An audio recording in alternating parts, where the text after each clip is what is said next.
counter-war is the 9th area of activity in the book, and it outlines that. And that's the only way that all wars should be fought, on an individual basis. In other words, the individual who is hurt the most. Just like the concept of justice, the person who needs help the most gets the most constructive help.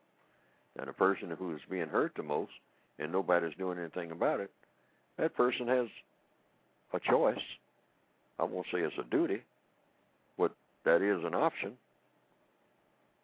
to compensate by attacking, counterattacking, because the attack has already been made on the person. The person is being mistreated, and nobody's coming to the person's aid.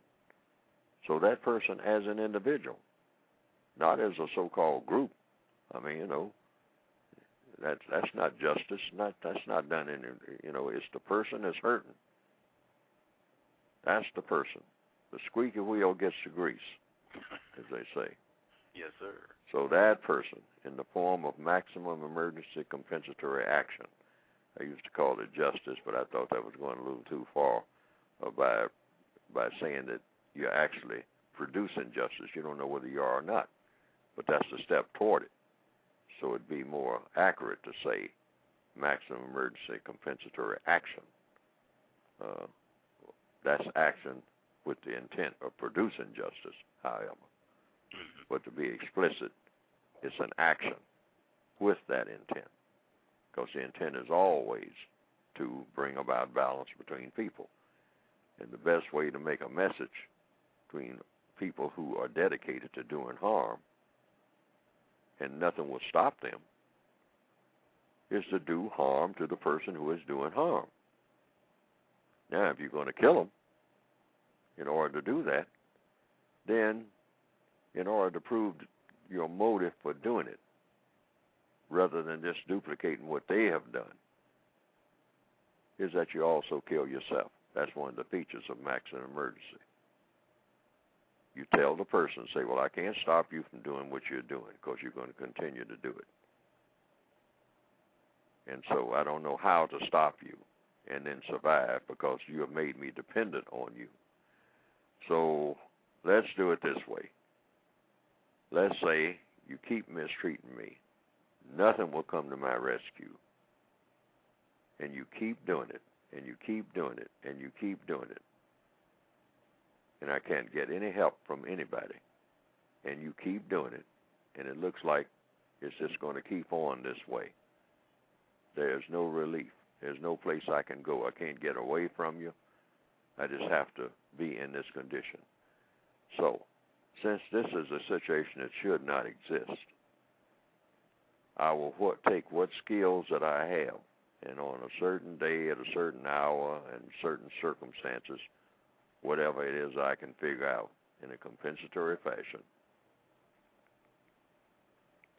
I will take you away from here. In other words, I will kill you. And then I will kill myself to make the point that this situation should not exist in the first place. You should not have driven me to this point. But since you did, now I don't want anybody punishing me for having done it, but I did do it. So I compensate. I don't want to make a killer out of somebody else. So I killed myself because I killed you. And I killed you because you should be dead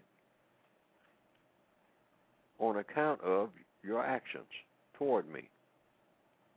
So we both go at the same time, same day. And that will be at least a lesson to everybody else who's walking around here, who think that this is the way everything should be, that people should just go on mistreating people.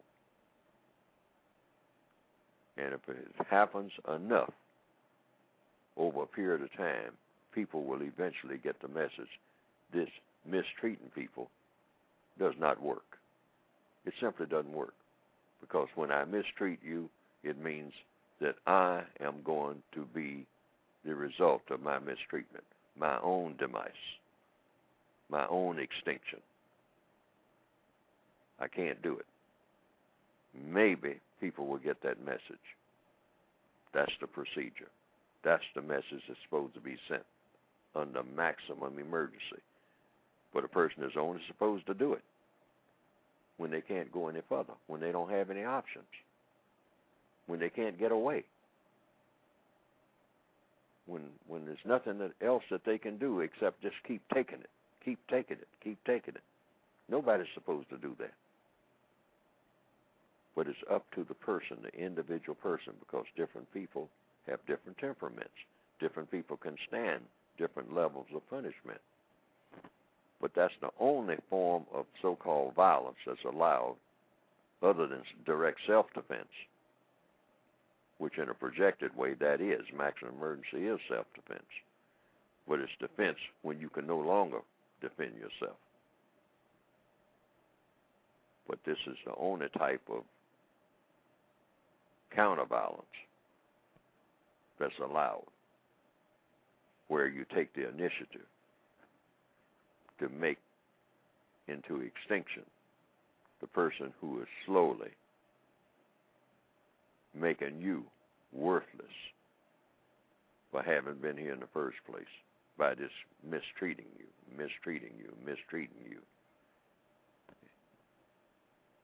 and making themselves comfortable by mistreating you.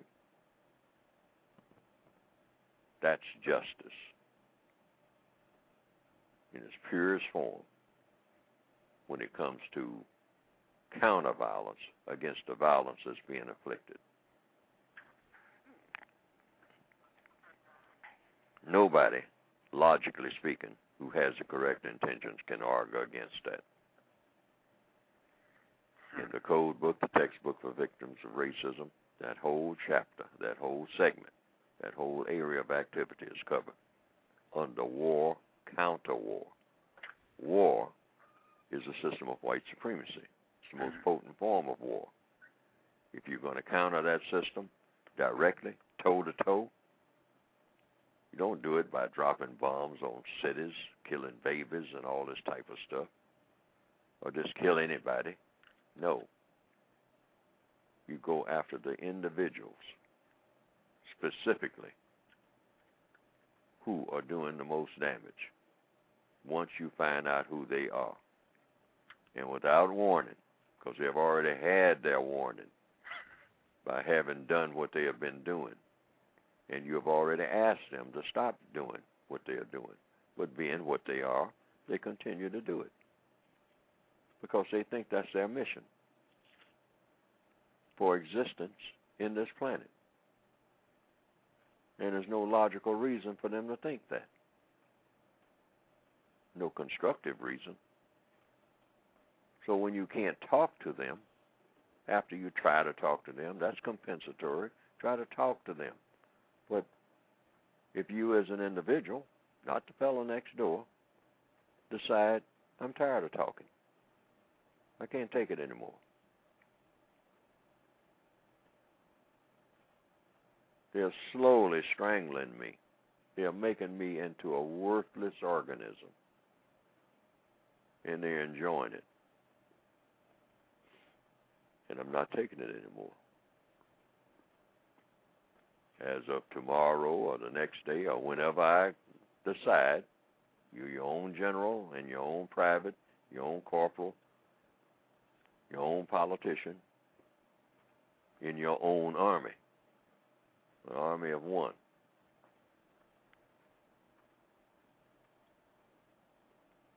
You take them out of this world and you go with them. Doesn't get any better than that. And then the people who hear about it can evaluate it for what it is and say, well, looks like a message was sent. Somebody was being mistreated. And they stopped the mistreatment from the person who was inflicting the mistreatment. And they paid the full price for having done so by terminating themselves as they did it. Now, what do we who have survived and witnessed this have to say? Well, what we should say is, we don't want to have to do that, do we? To each other on this wonderful planet that we have been given. This is not the way to run this business of running this planet. So maybe we all ought to change. How about that? That's the message. Very clear message. A very tolerant message. A very logical message. A very just message.